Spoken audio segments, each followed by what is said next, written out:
Bem-vindos ao nosso canal no YouTube, nessa série intitulada Teoria Psicanalítica, Conceitos em Freud, destinada aos alunos da Universidade que eu leciono, a PUC Minas, como material de apoio ao estudo.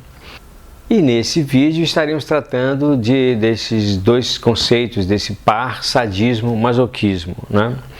Que de certa forma talvez eu tenha citado em alguns outros vídeos, mas agora seria hora de tratá-los mesmo especificamente. Bom, os termos sadismo e masoquismo, eles têm origem na classificação dos comportamentos das doenças mentais, feitas sobretudo no século XIX, e no caso, o autor principal, que é citado aí por Freud, inclusive, quando ele começa a tratar disso, é o Krafft-Ebing, que se especializou em falar das perversões sexuais. Sadismo e masoquismo foram colocados nessa categoria inicialmente, a categoria dessa classificação aí originária do século XIX. De onde Krafft-Ebing tirou esses nomes, né? O sadismo, ele tirou do nome do Marquês de Sade, né? Um francês que viveu no século XVIII até o início do século XIX, é um escritor, um nobre, né, e libertino, e que deixou uma obra, né, muito interessante, usada depois por pós-freudianos e tem uma influência em diversos campos culturais onde ela é citada, uma obra em que ele relata a satisfação sexual, o gozo de forma geral vinculado à crueldade exercida sobre o outro, né? Então, isso que marca a trajetória de vida e até de escrita do Marquês de Sade foi utilizada por Krafft-Ebing para denominar então um comportamento sexual em que você deseja infligir dor ao outro, né? Dor, sofrimento, humilhação. Bom, o masoquismo, o Krafft-Ebing tirou também de um outro autor, né, um austríaco, um jornalista austríaco, cujo sobrenome aqui a gente pronuncia em português como Sacher-Masoch ou Sacher-Masoch. Como é provavelmente uma língua alemã, né, então a pronúncia é alguma coisa parecida como Zaha-Masoch. Mas não sei bem sobre a correção disso, mas masoquismo vem justamente desse último nome, que é Masoch, né? Essa pronúncia aportuguesada, ou latinizada talvez. De qualquer forma, esse escritor, jornalista, ele vai ter uma vida e vai produzir também muita literatura, e parte dela é ligada justamente a essa forma que ele tinha de ter satisfação também na relação amorosa sexual, em que ele se colocava submisso a uma mulher, né? Submetido a uma mulher no sentido de sentir dor, humilhação. Ou seja, se a gente tem de um lado o sádico que gosta de infligir dor para obter satisfação sexual, a gente está falando ainda da sexologia dessa época, a gente tem do outro lado o masoquismo, que seria esse sujeito que se coloca para receber a dor, ou obtém satisfação sexual ao sentir dor, ao ser humilhado, ao ser rebaixado, né? Só para lembrar, o Sacher-Masoch, uma das principais obras dele é A Vênus de Peles, e uma das principais obras do Marquês de Sade, uma das mais citadas, é Justine, ou também a gente tem A Filosofia na Alcova. Bom, então esses termos têm origem nessa classificação médica, né? Sobretudo com esse autor que eu citei, e Freud vai se apropriar desses termos, né? Mas como toda apropriação que Freud faz, ele expande bastante esses termos, ele vai utilizar isso na teorização que ele vai fazer do aparelho psíquico, né? E vai colocar então isso em relação com a questão da pulsão e do inconsciente, né? Inicialmente, e aí a gente está falando de dois textos importantes, que são os 3 ensaios sobre a teoria da sexualidade, e o outro de 1905 e o outro de 1915, que eu também já citei em outros vídeos, que é A Pulsão e Seus Destinos, ou como está traduzido na Standard, O Instinto e Suas Vicissitudes, né?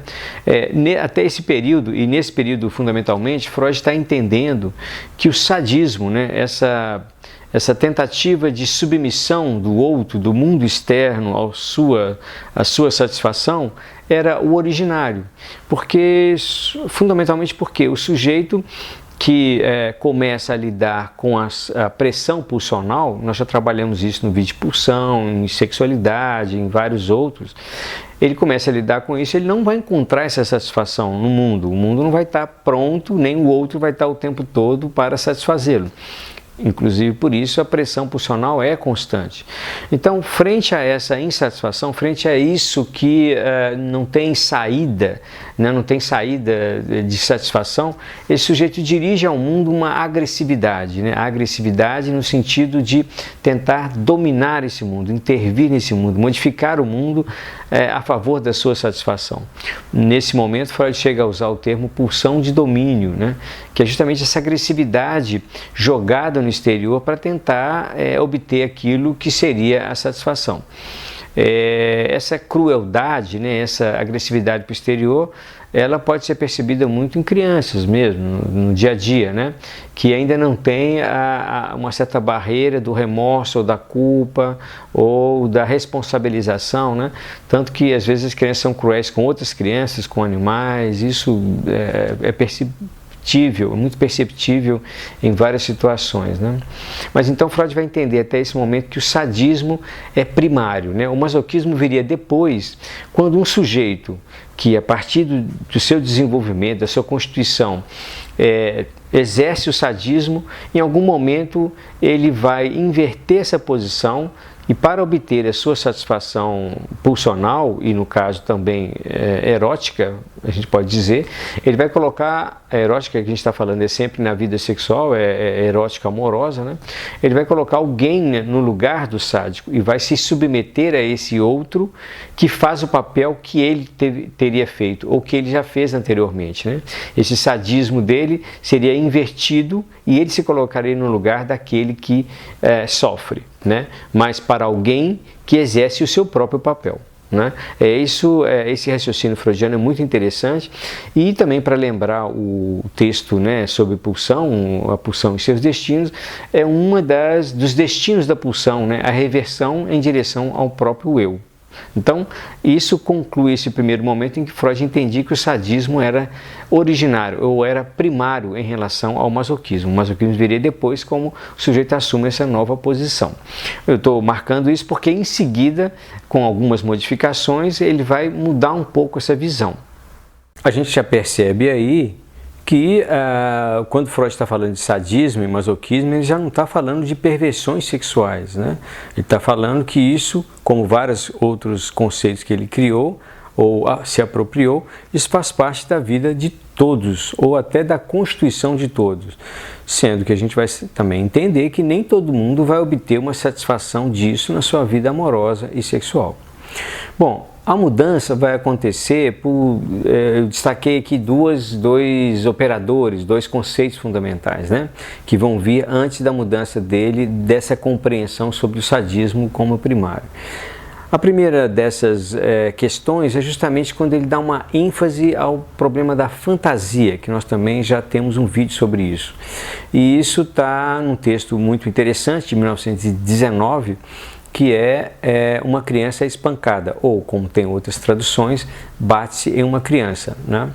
Então ali já aparece a questão de que há um sentimento inconsciente de culpa que procura satisfação também. E a satisfação pode ser justamente uma punição, pode ser o sofrimento, né? Aí está colocado então uma questão sobre a fantasia, uma ênfase na fantasia.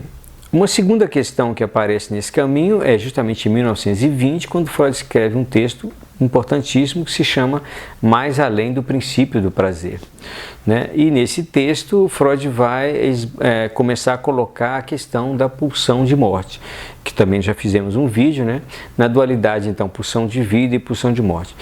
Essas duas grandes elaborações vão gerar também uma mudança na questão da compreensão do masoquismo e do sadismo, e que tem um texto fundamental, né, citado por todos que trabalham com essa questão teórica, que é o texto de 1924, chamado O Problema Econômico do Masoquismo.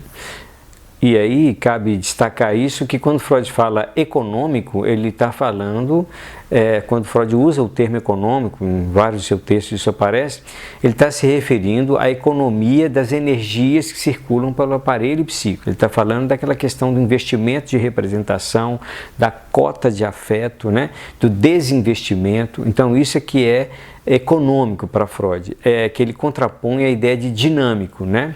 Dinâmico teria a ver com as representações que vão para um lugar, para o outro, com um conflito, ou até com a dinâmica de ego, id, superego, eu, isso e supereu. Mas quando ele fala de econômico, ele está falando da questão da energia, da energia psíquica, né? Da libido que circula pelo aparelho psíquico. Bom, nesse texto, então, Freud vai colocar a questão de que o originário ou o primário é o masoquismo e não o sadismo. Como é que ele chega nessa elaboração? Ele vai dizer, usando o conceito de pulsão de morte, que eu já trabalhei no outro vídeo, é um conceito bastante abstrato, polêmico, muitos pós-freudianos, inclusive da época de Freud, não acharam muito interessante a existência desse conceito, que parecia algo se aproximar da filosofia, etc. A gente já falou disso em outro vídeo.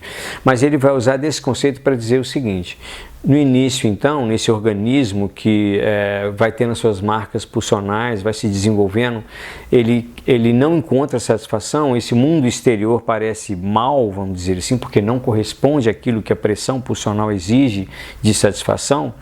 Na verdade é porque o objeto não existe, né? A pressão pulsional é constante. Isso faria com que a pulsão de vida e a pulsão de morte, que no início estão mescladas, também se dividissem, né? Então elas ficassem mais claras a partir de um certo momento. Pulsão de vida seria essa pulsão que faz com que haja o desejo de enlaçamento, a excitação, o laço com o outro, a construção, né? E a pulsão de morte teria a ver justamente com esse movimento complementar ou homólogo, né, do outro lado, que faz com que o organismo tenda sempre a um nível mínimo de estímulo, né? Tenda a reduzir. Encontrar satisfação seria encontrar o nível mínimo de estímulo, o mínimo do mínimo seria justamente a estagnação, a morte, né? Então a pulsão de morte teria a ver com a destruição, com o desenlaçamento, com aquilo que desagrega, né? Então essas duas pulsões no início misturadas, quando isso começa a aparecer, essa agressividade dirigida ao exterior, é como se então fosse algo que Freud vai vincular à pulsão de morte dirigida ao exterior, essa agressividade. Mas parte dela permanece no organismo, dirigida ao próprio organismo, que se coloca então o sujeito como objeto dessa parcela da pulsão de morte. Então ela estaria colocada desde o início, né? Então isso comporia para Freud o que ele chama de masoquismo erógeno, que está colocado desde o princípio justamente porque parte é dirigida ao exterior e parte se enlaça à própria pulsão de vida que está tentando manter a vida, vamos dizer assim, né? Então uma parte seria dirigida ao próprio sujeito. Então, se a agressividade dirigida ao exterior é alguma coisa que pode estar até associada a uma satisfação, a agressividade dirigida também ao interior, ao próprio sujeito, também estaria carregada de uma possibilidade de satisfação. Freud vai dizer que nos estágios isso aparece em algumas fantasias, né? Nos estágios, né? O estágio oral, por exemplo, na fase oral, chamada assim também, apareceria como uma fantasia de ser devorado, né? Que é uma fantasia angustiante.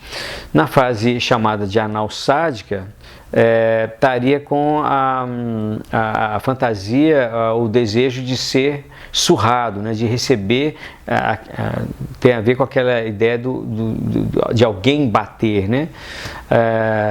No sujeito. E na fase fálica teria a ver com a fantasia da castração, que é uma fantasia. E na fase genital teria a ver com a fantasia de se submeter a uma relação sexual ou de parir um filho, né? De dar à luz.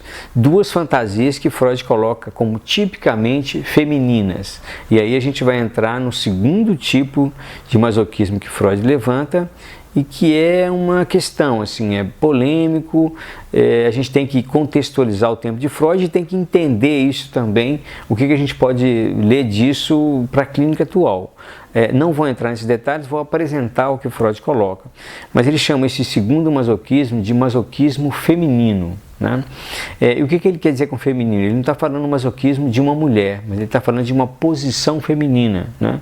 Que pode estar presente nos dois sexos. O masoquismo feminino, então, seria esse em que está se destacando a posição de submissão, a posição de passividade em relação ao outro, né?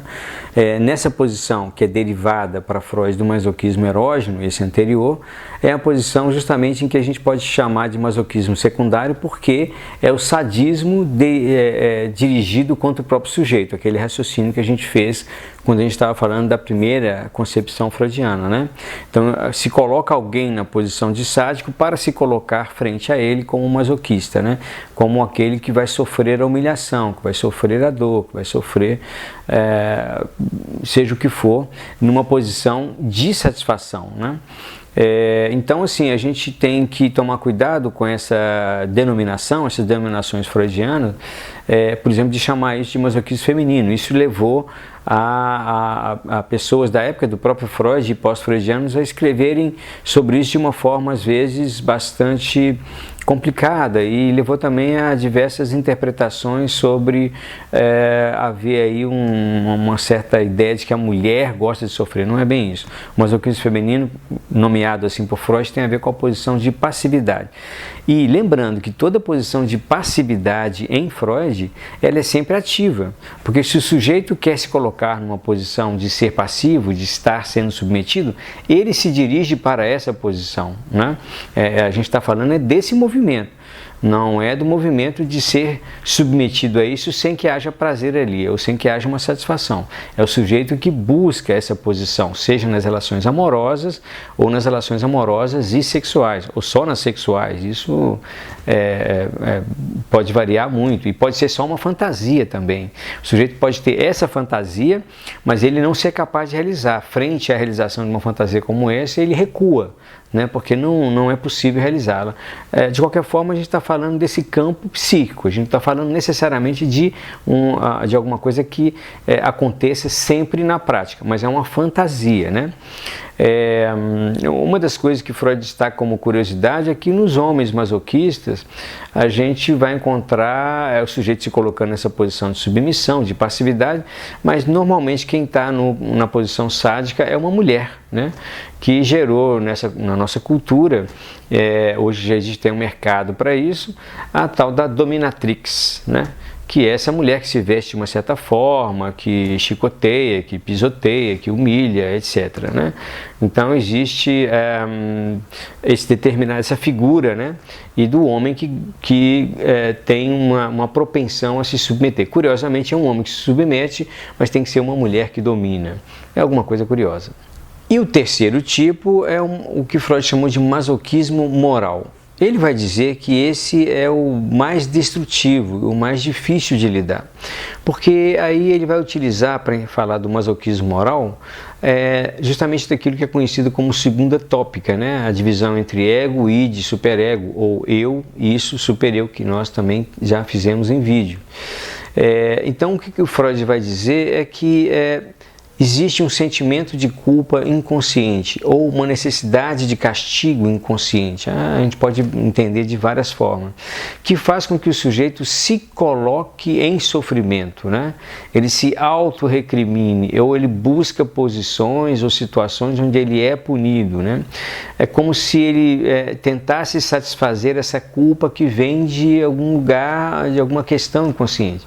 Freud então vai chamar aí a questão do supereu, né, do superego, como essa instância feroz, essa instância que cobra, que exige, que tem uma demanda insaciável de que o sujeito se aproxime do ideal, né, como nós já trabalhamos nos outros vídeos, o ideal do supereu, o ideal do eu e o supereu, né, o ideal do ego, o superego, em que o superego se torna essa voz dessa consciência moral que exige uma proximidade com o ideal constituído inconscientemente de todas as formas. Então, em função dessa culpa, o sujeito se coloca aí numa posição masoquista. Então, Freud fala, quer dizer, o supereu assume esse caráter sádico, esse sadismo que estaria colocado no início da constituição do sujeito, e exerce esse sadismo a um eu que, por culpa ou por questões de sentimento de culpa inconsciente, se coloca numa posição masoquista e aceita esse exercício de crueldade do superior, né? Isso faria parte da constituição de todos nós, mas estaria mais visível ou mais presente em algumas pessoas e se torna num tratamento um obstáculo ao tratamento, né? Porque o sujeito entende, e aí nós estamos falando do registro inconsciente, ele não abre mão de um determinado nível de sofrimento, porque isso satisfaz uma articulação inconsciente que ele também não abre mão, né? Então, o fato de que é preciso sofrer um pouco, é preciso manter o sofrimento, pode ser uma das razões do tratamento analítico não caminhar, na visão de Freud. E um outro ponto que ele levanta é que isso também pode ter um caráter, digamos, narcísico, porque o sujeito pode entender essa crueldade do superior e a sua submissão a isso como uma qualidade, né? Então, o sujeito que o tempo todo se vigia seus desejos, seus pensamentos, seus olhares, ele o tempo todo está consciencioso, ele sabe o que tem que fazer, ele não abre mão de ser o mais correto possível em todo o tempo, se recrimina por ter pensamento. Isso é uma vigilância constante de si consigo mesmo, que tem uma crueldade, mas alguns sujeitos tratam isso como uma grande qualidade porque ele está satisfazendo um determinado imperativo, né, moral, que na verdade é uma ordem superegóica, muitas vezes cruel. Mas isso, como é entendido também como uma qualidade, ou de um ponto de vista como algo que compõe o seu ego, né, com o seu eu, de uma forma positiva, o sujeito também não abre mão disso. Então ele destaca esses dois pontos de uma forma interessante, que interferem no tratamento, né? E dificultam esse caminhar das elaborações inconscientes e dos seus sintomas, né? O sujeito pode, às vezes, sofrer de alguma coisa, isso é tipicamente alguma coisa da análise, ele sofre por um ponto, mas ele não percebe que é justamente a manutenção de determinadas questões que faz com que ele sofra do outro lado, né? É como se houvesse uma desconexão, que só mesmo a construção e a análise permite aproximar novamente. Por isso que, de certa forma, muita gente que vai escrever sobre sadismo e masoquismo usa o termo que combina os dois, né? Sadomasoquismo, porque a gente pode entender no raciocínio freudiano, dentro da teoria freudiana, que as coisas não são separadas. Sadismo e masoquismo são duas faces da mesma questão pulsional que é dirigida ao exterior ou volta-se ao próprio sujeito, né? Então, por isso, a gente fala dos dois juntos. E eu queria só terminar lembrando o seguinte, que também essa crueldade do superior, pode ser combinada de várias formas com outras questões do sujeito, para que ela seja dirigida também ao inimigo externo, né? Aquele que é o outro, que atrapalha com que eu encontre a satisfação total. Isso é uma fantasia, mas em muitas articulações sociais e coletivas, a história já demonstrou que isso agrega pessoas, né? As pessoas se juntam para destruir o outro, que seria a causa da minha insatisfação. Então aí a gente tem um exercício, talvez a gente possa vincular isso, um exercício sádico derivado dessa voz superegóica, que é representado às vezes num líder ou mais de um líder que incita a violência contra o outro, como se eliminar o outro fosse eliminar aquilo que causa a minha insatisfação. Isso é cíclico, acontece em diversos lugares na história. A gente tem muitos exemplos sobre essa ligação, né? Então é como se ele tivesse uma ligação entre irmãos para destruir aquilo que é o diferente, né? Aquilo que é o outro, supostamente causador do mal ou da minha insatisfação. A projeção da minha insatisfação no mundo exterior, e é como se a fantasia de que eliminar isso, então dominar isso, me traria de novo a satisfação. É o exercício do sadismo e dessa crueldade do superior, colocando o outro no lugar do sofrimento, né? Se você gostou do vídeo, deixe seu like, deixe seu comentário, faça sugestões e até o próximo.